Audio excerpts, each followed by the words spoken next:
Today, on March 30th, 17, we commemorate Venerated John of Sinai, author of the Ladder, Venerated Alexius, Man of God, Venerated Macarius, Abbot of Kalyazin, the Wonderworker, Venerated Parthenius of Kiev, Hieroschimonk, Martyr Marin of Caesarea, Palestine, Saint Patricius of Ireland, known as Saint Patrick, Bishop equal to the Apostles and Enlightener of Ireland, Mart Alexandr Polivanov, presbyter, Martyr Victor Kiranov, presbyter.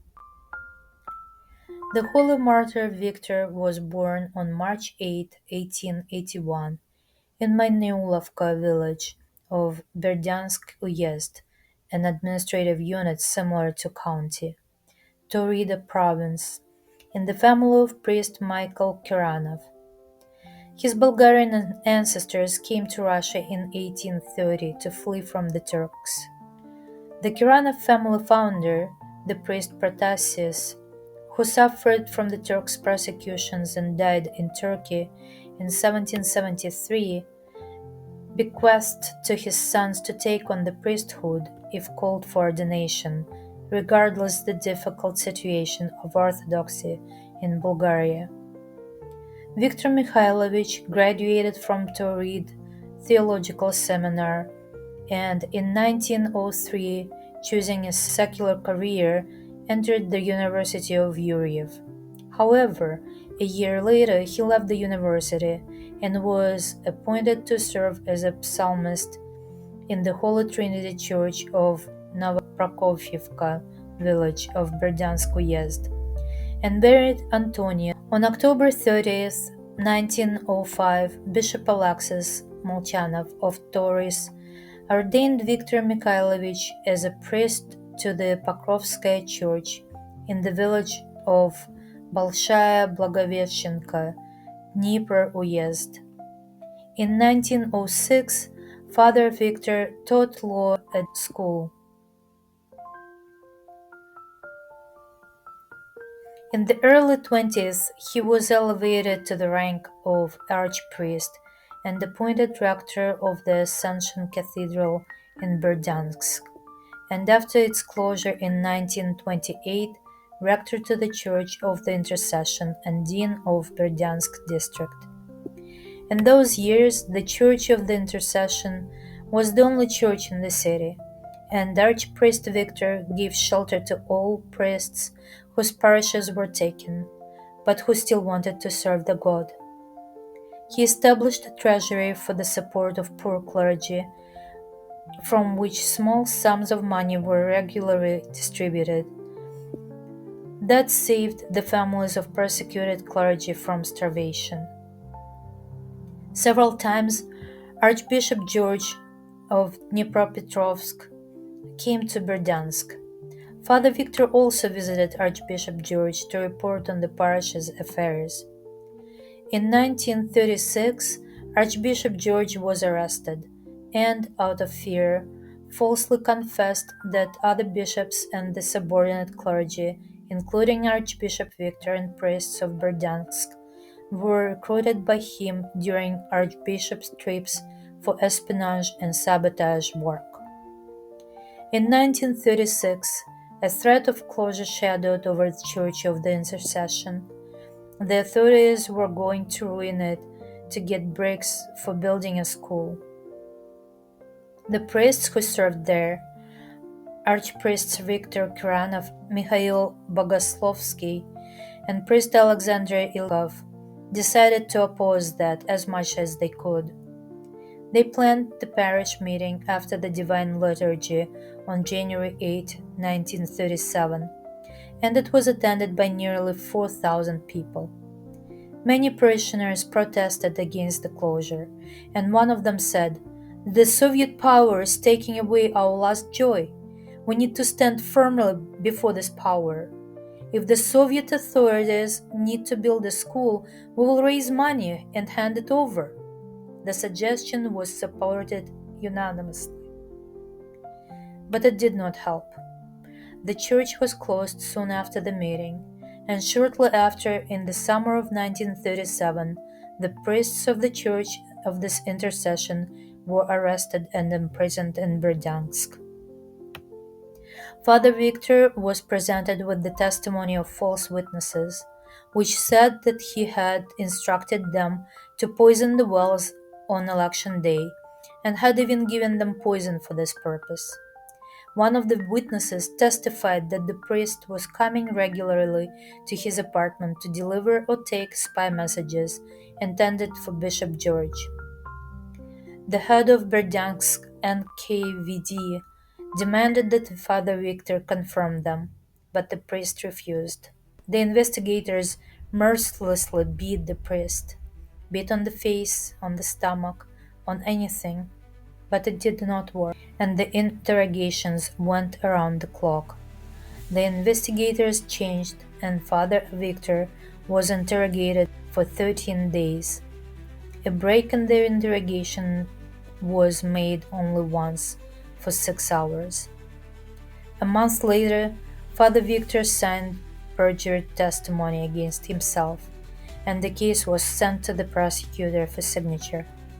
The prosecutor, however, found the way the case was handled unsatisfactory, and the testimony of the accused unconvincing. So investigation materials were sent to higher authority in Moscow, from where the reply came that everything should be dealt with locally. Interrogations began again, during which false testimony was presented, accusing Father Victor of anti-Soviet agitation. A priest who had previously served together with Father Victor in Pokrovskaya church was brought in for a confrontation.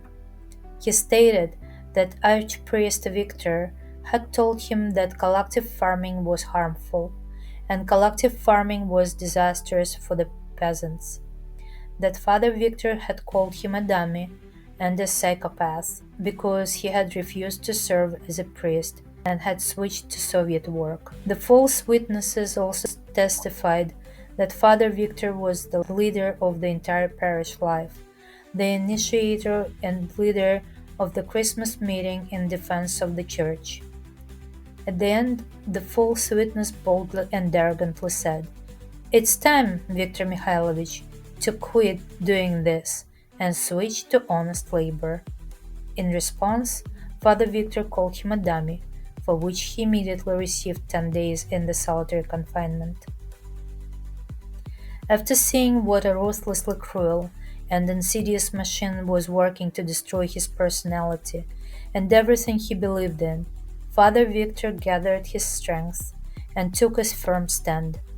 He refused to sign the interrogation reports with charges against him and rejected all the accusations.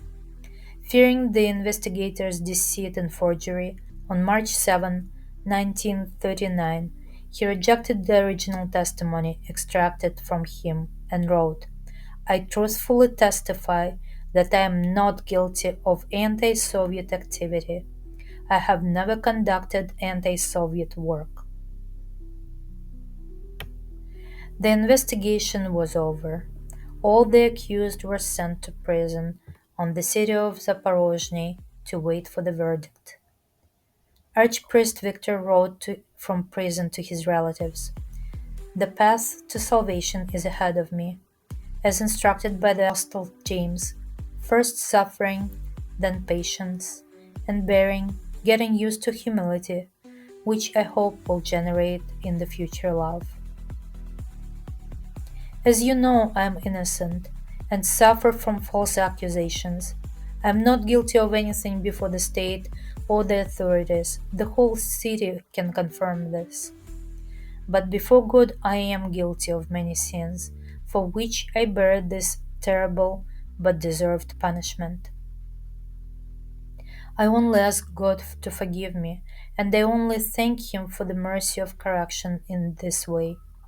I ask all of you, let there be peace among you, for your salvation and for my consolation."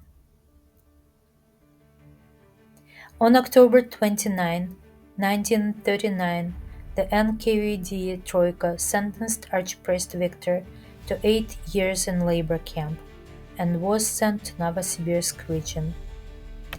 Father Victor wrote to his wife from the labor camp. My address is Village Asino, Novosibirsk region. Here's a re-education labor camp, so I'm being re-educated through labor. The name of the camp shows its purpose. It is difficult. I am disgusted with myself and feel betrayed, but I can do nothing. I accepted the good, we will accept the bad without complaint. Life will end sometimes, somehow. I thank God for giving us the opportunity to redeem countless sins before Him. I know it's hard for you to be by yourself, but I can't help you, as I am the poorest among the poor. I don't need clothes and undergarments. It's waste. If you can send me old summer shoes or boots, and a couple of old colored shirts and pants for summer, don't send good stuff, much less white clothes, it's unnecessary. I live among ragged, miserable old men, and I am already like that myself. First I went logging, then to the storehouse to pick up rotten vegetables, and now I am a watchman in Barracks 8, where employees and managers live. I wear civilian clothes and sandals. I'm on duty from 1 a.m. to 7 a.m., and during the day I clean the barracks, deliver water and firewood. In short, a real kitchen man. On April 28, 1940, the day of Holy Pascha, Father Victor wrote to his loved ones, I am alive and well, the first by the grace of our Lord Jesus Christ, and the second, this warmth I certainly feel, by the intercessions of Saint Nicholas and prayers, yes, your prayers, my good, good friends. My life goes on as usual, as the life of any prisoner, a grey, miserable life, full of sorrow. My sorrow for you, my dears, does not leave me for a moment, and loneliness, for I am quite alone here. Only our spiritual fellowship, our faith through this deep, but not yet mortal wound, and the day of today comes with all its events, reconciling all the offenses inflicted by people to people. Forgive all by his resurrection. This forgiveness and the consciousness of complete innocence before society, motherland, and government gives hope in expectation of a good, just end. Our longed for reunion at home in a family atmosphere. God be praised. God be praised. I would like to write you, all my dear friends, many more warm, good words, but I do not know how to express them. Well, in short, in these holy moments I cry, I love you, I kiss you all, I understand you, as I hope you also understand me, with every fiber of my being. Rejoice, O Lord, our mutual prayer, and in this hour, as a sacrifice of praise, accept our brave mutual exclamation, Christ is risen. And the answer, truly risen. In the spring of 1940, Archpriest Victor was sent to Termikov camps. His appeal was denied as there is no grounds for reconsideration. With the Hitler invasion into Russian territory, the situation of the prisoners deteriorated sharply.